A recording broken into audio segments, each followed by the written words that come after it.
Hi, this is Dr. Lauterbach, and this is the Week 7 mini lecture where we will cover both family and mental health promotion. These topics are covered in chapters 9 and 10 in the Friend and Whitehead textbook. We'll start off with family health promotion and risk reduction. As an overview, some of the topics will include influence of families on health, the relationship with social factors, history of nursing and working with families, and the concept of the family system in nursing, with a focus on the whole family as a care unit, hallmarks of interaction and reciprocity and relationality, and key messages on social determinants and health inequities from the World Health Organization. There's a trend line through history of changes in our perception of families. There was a very traditional idea of what a family was in the 60s and 70s in the United States. Single mother or a mother not working, father present, raising children, all of the same uh, ethnographic group, all typical blood relations. But with all kinds of social changes that really started in the late 60s and 70s, with changes in the roles of women, of mothers, changes in the dynamic of marriage, have really changed our understanding as nurses of families, what they are, and how we should relate to them in a therapeutic way. We see changing family structures and also a better awareness of the needs of immigrant and refugee families and their experiences and barriers to access to primary health care. And as the increased awareness of LGBTQ plus populations, we have really understood better in the last few years what that means from a family perspective, whereas we were just pretty much disregarding them before then. Now we're trying to open our consciousness to how families may form outside bloodlines and around different ethnographic, sexual identity, uh, populations uh, to form support units that really do meet the basic criteria of families. The text goes through 9 reviews. 2 of them are narrative. One is an integrative review with a thematic analysis, and 6 of them are systematic reviews of what's out in the literature right now about family nursing and family health promotion. And there's a focus, I want you to focus on assessing and working with families of diverse cultures. There are fundamental value of partnerships between advanced practice nurses and the family. And it breaks out kind of in certain chunks of how we approach this topic. One is the family health history, followed by a family health assessment. There may be family interventions, and then an awareness of a need to provide a support structure for family caregivers. By now, I'm sure you've figured out the rubric of how all of these chapters are put together, where they're really trying to focus us on the evidence and what are the strengths and limitations of the body of evidence. So here, the characteristics of the examined studies include evidence related to 4 areas germane to advanced practice nursing. There's an impact of interventions in multiple aspects, and there are reports of cultural differences and its impact on family structures and how nurses relate to those families for the purposes of health promotion. There is a common theme that the authors identified across the study, and that is the importance of providing culturally competent care while overcoming personal biases and avoiding stereotypes.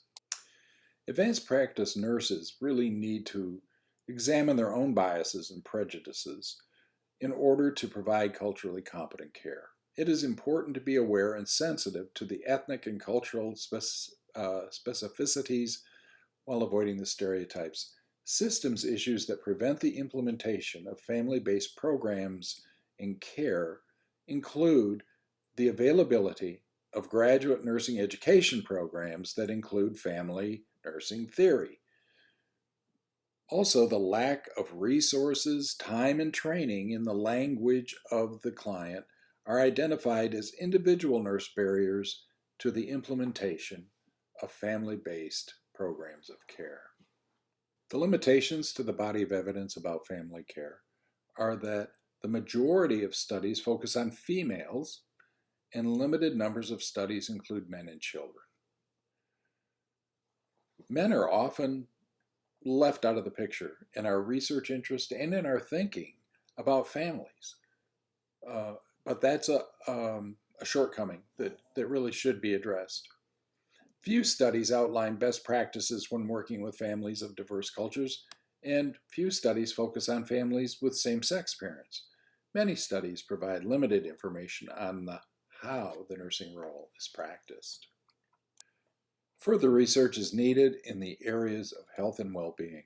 Several studies have been conducted in families with chronic illnesses, and there is no evidence to support the need to research single-parent families or multi-generational households.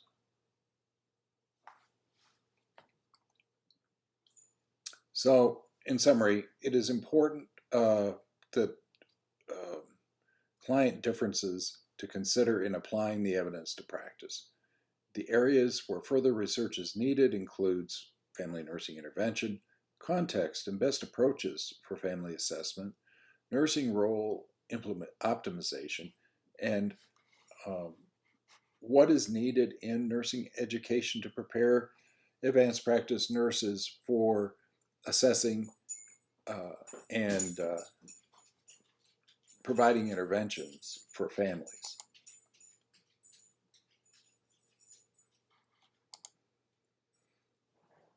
There's a reference in terms of where could you look for guidelines to Healthy People 2020. You could also look to Healthy People 2030 now. That just postdates the publication of our text. And national guidelines related to the care of families. So here are some examples.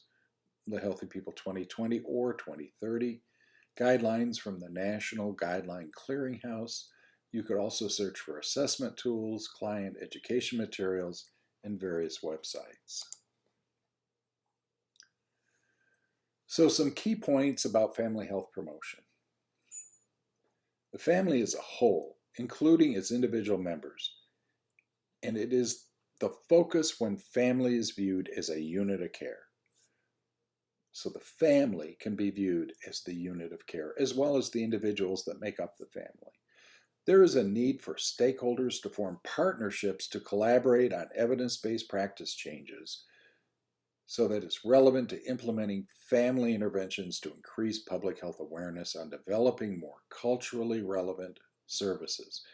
In the Detroit area, an example would be Access, which is based in Dearborn and is specifically there to serve the immigrant Arab American population. And they have a whole area of health services that are specifically designed to be culturally relevant to people who speak Arabic and generally speaking, but not complete and not exclusionary, people who are of the Muslim faith. They would also serve people who are the Catholic faith, known as Chaldeans, or Maronites. I mean, there are different groups. You don't have to be a Muslim. But generally speaking, Access is an organization that provides broad social services, including healthcare, specific to that population. There are other populations addressed in the Detroit area. If you go into Southwest Detroit, you're going to find a number of different clinics and programs around Hispanic populations. And if you go into the Pontiac area in particular, or the east side of Detroit, there are specific agencies that are designed to meet the needs of the African American population. So they do exist, but we really do need to seek them out. And we need to, more importantly, see more publication so that everybody can benefit from their learning. The potential for interprofessional practice teams to promote family health of diverse cultures could occur by initiating practices that promote interprofessional practice through advocacy with organizations and mentorship in the field. Requesting additional resources, spending time learning cultures, and attending continuing education programs are not identified in the literature as actions to promote the family health of diverse cultures, yet we know that these are effective. It's simply a gap in the literature. Outcomes of family-based programs report an increase in positive healthy lifestyles for all family members. Increased hospitalizations, increased outpatient procedures, and adherence to vaccination schedules have not been identified as positive outcomes of implementing family-based care. However, it's possible, if access is a problem, that those could be positive outcomes. Generally, we're thinking about mainstream America, and we would see fewer hospitalizations, fewer outpatient procedures, yet adherence, as being a good thing. But if we're dealing with populations who can't get access to healthcare, they are going without needed hospitalizations, without needed outpatient procedures, and so forth. So you have to be kind of careful about that particular measure if you read that in the text to understand, is this a good or a bad thing, because it really depends on the population. We also need to just be aware that family assessment tools exist and to use them. They really help in understanding the family structure, function, development, context. The other thing I would say that's not brought out in the text is the interprofessional aspect of this. When you're dealing with a complex family issue and you're trying to address health promotional items where you see risks and you want to help mitigate them, it is really helpful, if possible, to engage social workers with you in this. Social workers are expert in family dynamics, are expert in resources in your community. So by all means, consider connecting them either to a social worker within your own organization or a referral out to a community social organization for additional help. Those people know so much that is genuinely beneficial to these families, both from when they're ill, but also from a health promotional standpoint as well.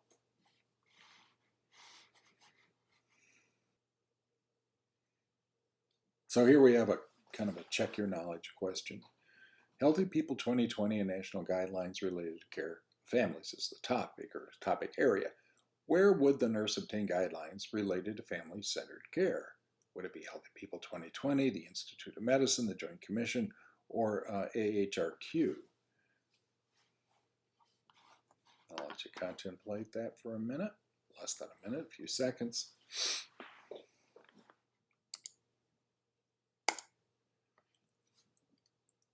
So they suggest the correct answer would be D. The Agency for Health Care Research and Quality, also known as AHRQ, has several guidelines related to family caregiving, treatment of families during invasive procedures, and person and family-centered caregiving. The only Healthy People 2020 family health goal, not a guideline, is to improve pregnancy planning and spacing and to prevent unintended pregnancy. The Institute of Medicine and the Joint Commission do not have guidelines related to family-centered caregiving or family-centered health promotion. Now we move on to mental health promotion. So in terms of, as a way of introduction, here's kind of the epidemiology, a definition of mental health, and a little difference between mental health promotion and mental illness prevention. Mental illness prevention focuses on common mental disorders such as depression, anxiety, and substance abuse disorders. Whereas mental health promotion focuses on relationship skills. So anyway, back up a minute. Mental illness prevention might well be a lot about screening, looking for the disease, trying to find the known precursors to mental disorders that may be out there, which you would identify through screening. Whereas mental illness prevention is kind of about how to live a healthy, happy life. So it's relationship skills, stress management, and environmental supports. A variety of mental health promotion activities are necessary for good mental health. However, some do overlap with physical health promotion. There are different models of mental health promotion. The one most commonly encountered is an ecological model, where it's envisioned that mental health is within an interactive systems framework. It considers holistic concepts of an individual and their interactions with and relationships to multiple levels of interaction that promote health. That's an ecological model. Defining mental health is the capacity to negotiate social and environmental contexts in that model.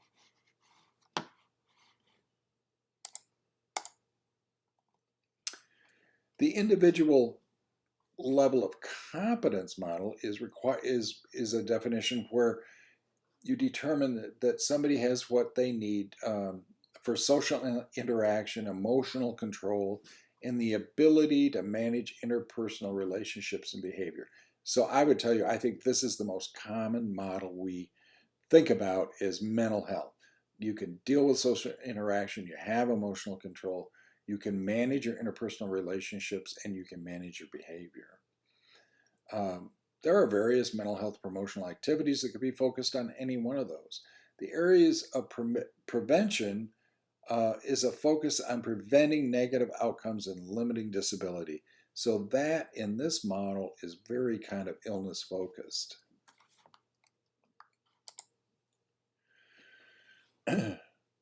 There are levels of prevention in mental health as in physiological health. Primary prevention, which would be health promotion or vaccines. We have no vaccines for mental illness. It's interesting they put that in this slide. Secondary prevention would be early identification intervention, which is screening. And tertiary prevention would be limitation of disability and further morbidity after acute episode of illness. Secondary prevention involves early identification and intervention to reduce mortality from psychiatric disorders. And the tertiary mental health interventions limit disability and reduce the risk of complications. So in those, in tertiary, you're going to see community mental health agencies doing things to help people along their path of recovery from mental illness. It's a lot of social support. It has some probably some therapeutic pharmacological interventions, making sure people take their medicines, that sort of thing.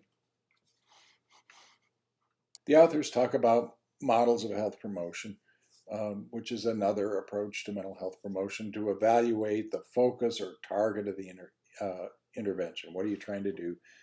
Where are you going to do it? And who are you trying to reach within the levels of care of health promotional activities, acute support activities, and intervention? One thing I would say is when you go out to identify people at risk for mental illness, you would be well served both for your own moral distress problems of identifying disease you can't offer resources for, and for your clients to suggest to them in some way that they have an issue but yet we have no resources, is to put together the whole string, get your referral pattern already figured out before you go out there and identify disease. Otherwise, you'll be ineffective at best and could even be harmful. Nurses must recognize and be very sensitive to the fact that mental illness comes with stigma and stereotypes that are embedded in our society.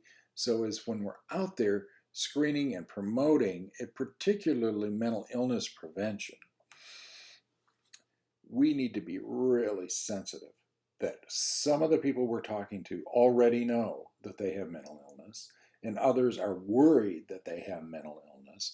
And we need to be very careful about the way we talk about it to keep it in a neutral or as much as possible positive point of view, optimistic if not positive point of view. We don't want to alarm people or God forbid, we should identify people as having at least risk, if not illness, because it is so stigmatized and it carries so much social bias. It's just a warning to us to be very, very careful when we're out doing the work of health promotion, particularly as it relates to prevention of mental illness. We're going to go out and do some health promotional work. So what would be the priorities? You're going to see that a lot of it has to do with early childhood experiences. The reason for that is attachment, the ability to connect oneself to another in a healthy way, may be the most important aspect of relationships because it forms a foundation for all interactions across the lifespan, and it has an impact on parenting, future parenting.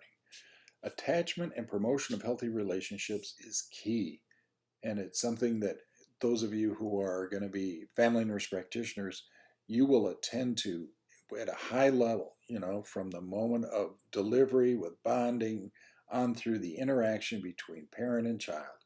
That is critical for a child to develop into an adolescent and later into an adult with functional attachment styles that will lead to mental health.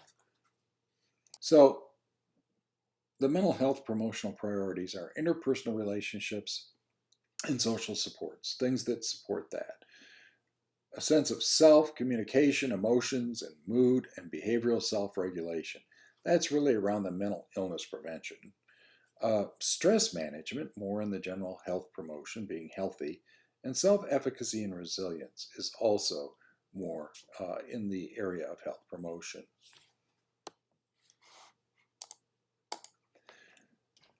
Because the book is written for evidence-based practice, you will see these PICO segments in every chapter where they're trying to help you understand how would you go about writing a PICO question and what kind of evidence are you going to find. So it gets a little redundant, I know, as we go through the semester, but that's why it's there. And those who benefit most from mental health promotional activities during home visits are adolescent, low-income, and socially disadvantaged mothers with their first child. That's what we know. Which I can resonate with because as an undergraduate nursing student in Omaha, Nebraska, a portion of my community health nursing assignment was in North Omaha, which is a poor, socially disadvantaged community, and I had 3 African American mothers under the age of 16 with their first or second, single mothers with their first or second child. That was who I had in my little group of clinical experience. And our whole focus was on helping them form attachments to those kids. So, there's a lot to be learned there. But if you're wondering, why is there always so much attention here on mothers and kids and attachment? It's because that is the foundation of having a chance at a life with mental health.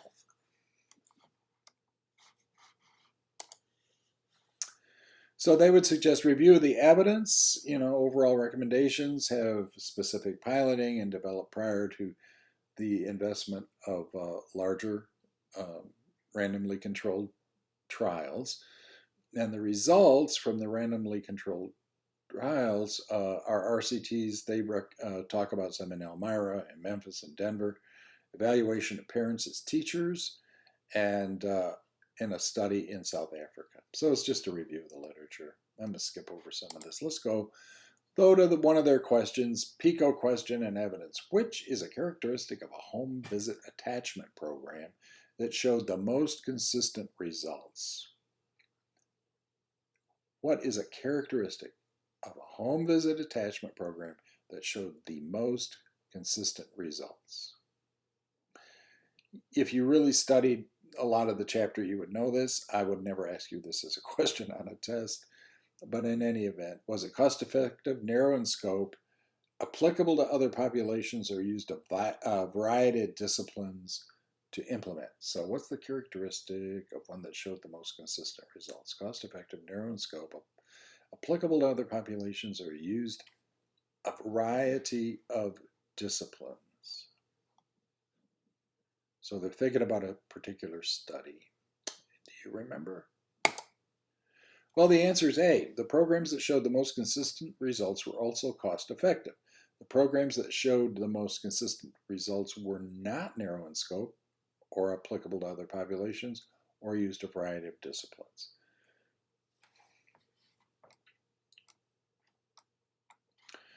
The takeaway, I think, is that cost-effective programs are the ones that persist. If they're not cost-effective, they aren't active long enough to get into the literature. They wash out. So anything you do, you want to have it be cost-effective. So that means consider keeping it as low cost as you can, and have enough power in the intervention that it can do something. And 3, have measures that are sensitive enough to show a change. And those are the 3 things you're going to have.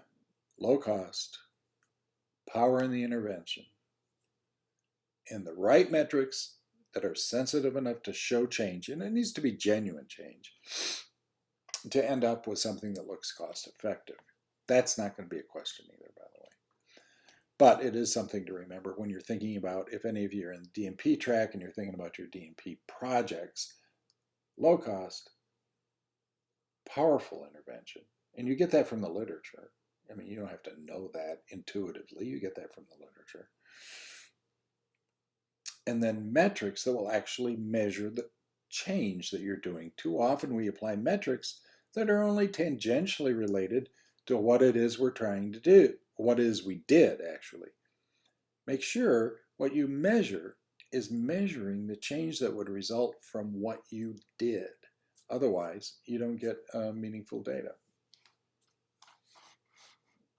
Moving on to a few key points about mental health promotion. Mental health and substance abuse result in higher systemic costs worldwide than any other chronic health issue. That includes obesity, diabetes, heart disease, so on and so forth. So it's huge. Mental health refers to a state of emotional well-being beyond the simple absence of mental illness. We're used to that as nurses. Mental health promotion includes interventions focused on stress management, coping skills, relationship skills, and interpersonal economic and environmental supports. When you're conceiving of a mental health promotional activity, you want to have the view, the mind frame, that it should be an interactive systems approach to mental health so that you're holistic in the context of the individual. Consider the whole individual and his or her relationships to multiple spheres, including the self, significant others, their social supports, vocational or avocational or recreational activity, community, culture, economics, and environment. All of those things converge to create this concept of mental health. There's a keen awareness that adverse and traumatic events in childhood affect our ability to develop a healthy sense of self, regulate emotion and behavior, engage in healthy relationships, benefit from social supports, and manage life's challenges. That's why we focus so much on attachment. Home visit nurse interventions to low-income single-parent households designed to have an impact on parenting, maternal sensitivity, and attachment can potentially improve childhood physical and mental health outcomes. It does appear from the studies that the most consistent evidence of beneficial impact comes from interventions with well-trained professionals in mental health or nursing. Physicians, pastoral care, and social services actually were not identified as having the most impact when providing mental health promotional interventions. It was nurses that had the most impact. So the burden's on us to know this stuff. That concludes our mini lecture.